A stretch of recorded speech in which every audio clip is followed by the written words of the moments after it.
Meu querido Sérgio Sacani, como é que você tá, rapaz? Tudo bem contigo aí? Satisfação imensa. Espero muito que você esteja vendo este vídeo. Eu sou o Jason Ferrer, do canal Além da Fé, e também o autor, o escritor do badalado livro Porque Jesus Mentiu sobre Sua Segunda Vinda. O que eu quero te dizer é que eu sou muito teu fã, cara. Gosto demais dos teus podcasts, dos teus debates, das tuas participações nas redes sociais, no YouTube e etc. Mas eu gostaria muito de analisar, cara, um vídeo que você fez a respeito de Apocalipse capítulo 9. E como é a minha área, eu gostaria muito de te dar uma interpretação bem legal a respeito desse assunto. Vê aí o que foi que você disse para que você possa relembrar. Existe uma teoria que diz que os gafanhotos que João descreveu na Bíblia, na verdade, eram helicópteros. E não, você não escutou errado. Saca só esse versículo de Apocalipse. E o aspecto dos gafanhotos era semelhante a cavalos preparados para a guerra, com coroas sobre suas cabeças. E seus rostos eram como rostos de homens. João usava o que conhecia da época para descrever o que via no futuro. Então, a primeira suposta evidência seria a coroa similar a uma hélice. E seus rostos eram de homens. Agora pensa comigo, um cara que viveu lá no primeiro século, que nunca viu algo desse tipo na vida, se deparando com uma imagem dessa, difícil não ter essa interpretação. E tinham couraças como de ferro, e o barulho de suas asas era como o de muitos cavalos correndo em batalha. Qual a primeira coisa que vem na sua cabeça? Um inseto? Ou o rugido de hélices e motores de guerra? E tinham caudas semelhantes às dos escorpiões. O seu poder era para danificar os homens por 5 meses. Sacane, essa é a interpretação de muitos teólogos de algumas escolas da escatologia, do fim de todas as coisas. É uma disciplina da teologia sistemática. Mas o que eu quero te dizer aqui é que você leu, por exemplo, o texto de Apocalipse capítulo 9, versículo 7 até o 9, ou até o 10, mais ou menos. Foi isso. O que você leu foi o seguinte, olha só. Os gafanhotos pareciam cavalos prontos para a batalha. A cabeça deles tinha uma coisa parecida com uma coroa de ouro, e a cara deles era como o rosto de um ser humano. Os seus cabelos eram como cabelos de mulher, sacana, entenda bem isso aqui. E os dentes eram como dentes de leão. Suas couraças eram parecidas com as couraças de ferro, e o barulho das suas asas era como o barulho de carros puxados por muitos cavalos quando corre para a batalha. Os gafanhotos tinham rabos e ferrões, como os de escorpiões, e eram como rabos que tinham o poder de ferir as pessoas por 5 meses. Pois é, Sacane, dando uma olhada rapidamente no versículo, a gente vê que aqui João está tendo um vislumbre na ilha de Patmos sobre os acontecimentos mais fervorosos do Antigo Testamento. E ele está dizendo que o que há de vir sobre a terra, como Jesus prometeu lá em Mateus capítulo 24, em Marcos capítulo 13 e Lucas capítulo 21, ele está dizendo que tudo o que aconteceu no Antigo Testamento, como aquelas pragas dos gafanhotos que invadiram o Egito, não eram seres? Exatamente isso. Então, para que você possa ter uma compreensão muito ampla de que João está vendo seres demoníacos, seres espirituais, se utilizando, por exemplo, de gafanhotos, de fato e de verdade, só que dando características, modificando a estrutura biológica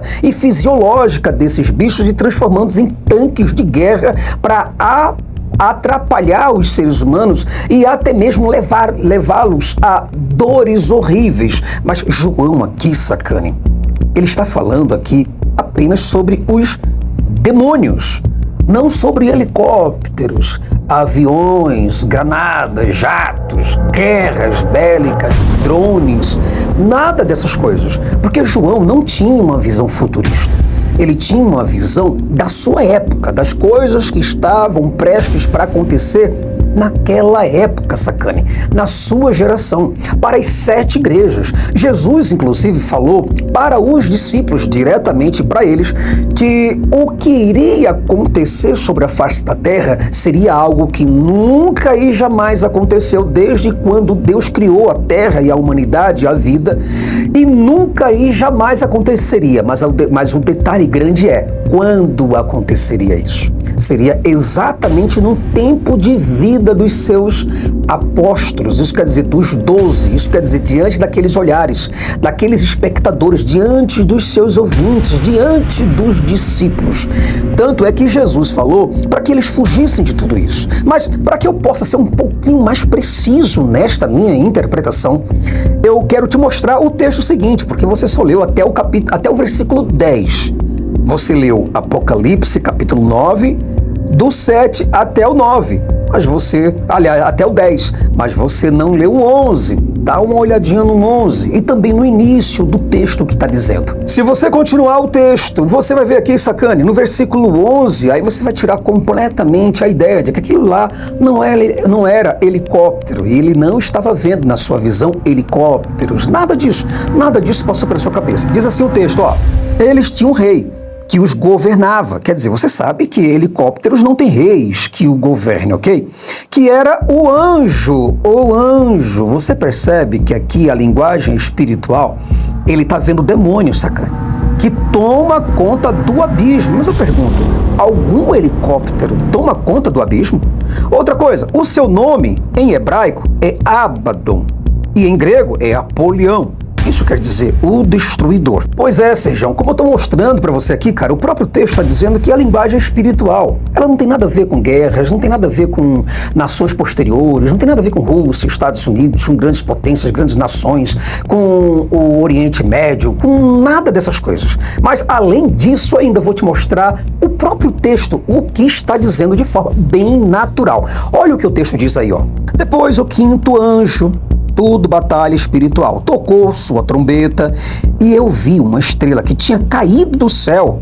Entenda que essas estrelas caídas do céu são estrelas mesmo, são cosmos, né? São as estruturas do céu sendo abaladas na terra. Quer dizer, Jesus falou que as estrelas caíram na terra e ele está vendo isso. O versículo 2 diz o seguinte: a estrela abriu o poço do abismo. Isso quer dizer que na queda de uma estrela, segundo Jesus, ele imaginava que a estrela era tudo muito pequenininha, porque ele não tinha aquela ideia física que você conhece muito bem, que é a refração. Então ele entendia que as estrelas eram pequenas e menores que a terra e que a terra era plana. E ele diz o seguinte, que a estrela abriu o poço do abismo quando caiu, no caso, né? E dele saiu fumaça, como se fosse de uma grande fornalha. E o sol e o ar escureceram com a fumaça que saía do abismo. Aí você vai ver que é do abismo que vai sair esses gafanhotos aqui agora. A gente sabe que os helicópteros não saem de abismo. Aí o versículo 3. Dentro da fumaça saíram gafanhotos que desceram sobre a terra e receberam o mesmo poder que os escorpiões têm. Você sabe que nenhum helicóptero recebe poder de ninguém para entender o que eles têm ou não que fazer.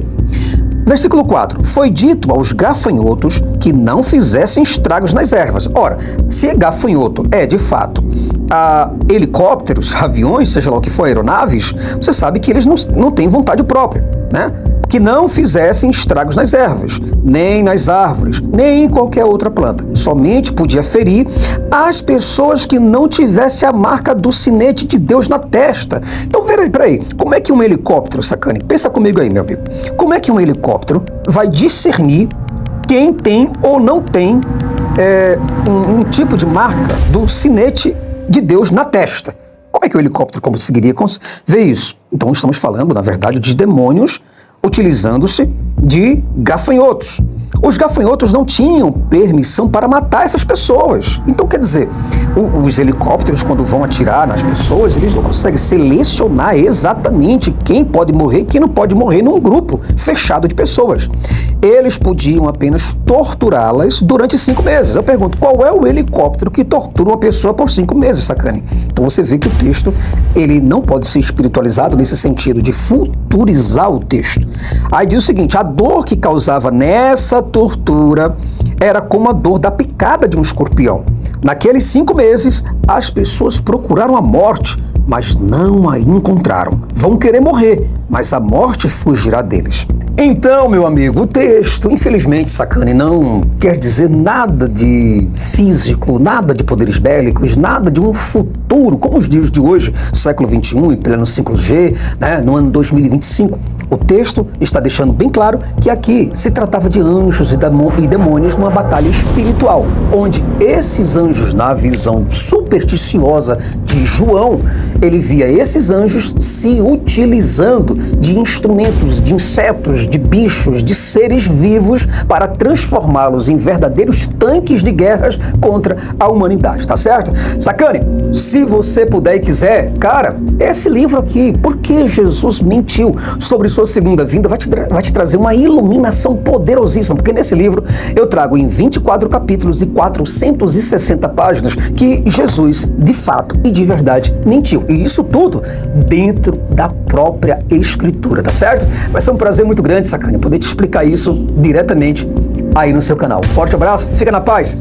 Um abraço do Jason pra você, cara. Sou teu fã, hein? A segunda vinda de Jesus nunca aconteceu e jamais ocorrerá. Olá pessoal, eu sou o Jason Ferrer, o apresentador do canal Além da Fé, e por isso é uma grande honra receber você aqui. Eu também sou o escritor do livro Por que Jesus mentiu sobre a sua segunda vinda, com o subtítulo Uma crítica contundente à escatologia cristã. Uma pergunta para você que está do outro lado e que abriu esse vídeo agora. Você do outro lado já se perguntou alguma vez se Jesus, o Cristo da Bíblia, mentiu durante toda a sua história de vida? Porque em sua promessa de retornar à Terra, por exemplo, ele tem deixado milhares de milhões de seus seguidores esperando há séculos. Mas espera aí, e se eu demonstrar para você que esse retorno nunca aconteceu e jamais acontecerá? Você ficará surpreso, incomodado, decepcionado. E se eu trouxer evidências que provam que as profecias bíblicas que apregoam por aí sobre a sua segunda vinda não são, na verdade, além de uma fabricação romana?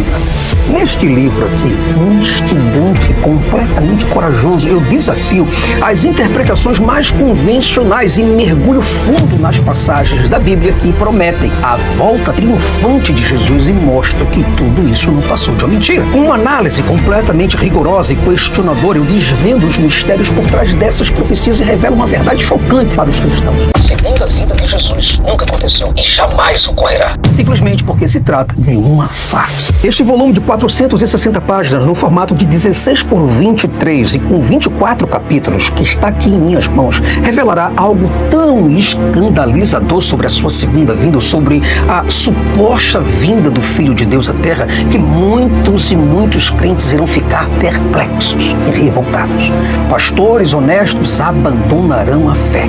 Teólogos, apologistas e professores de teologia serão duramente questionados por seus alunos e muita gente vai se indignar com tudo o que aprendeu de errado sobre os evangelhos, sobre o livro de Atos, as epístolas apostólicas e a temida carta de Apocalipse a respeito da mera hipótese da volta de Jesus. Este livro, Por que Jesus mentiu sobre a sua segunda vinda, é uma chamada para a ação, uma provocação para questionar o que você pensa que sabe sobre a fé e sobre a escatologia cristã ou sobre a suposta palavra de Deus. Se você do outro lado estiver pronto para enfrentar a verdade, então este livro aqui é para você. Entre em contato conosco e eu mesmo terei o prazer de receber você em todas as partes do Brasil e do mundo. E este livro pode ser seu e pode libertar você.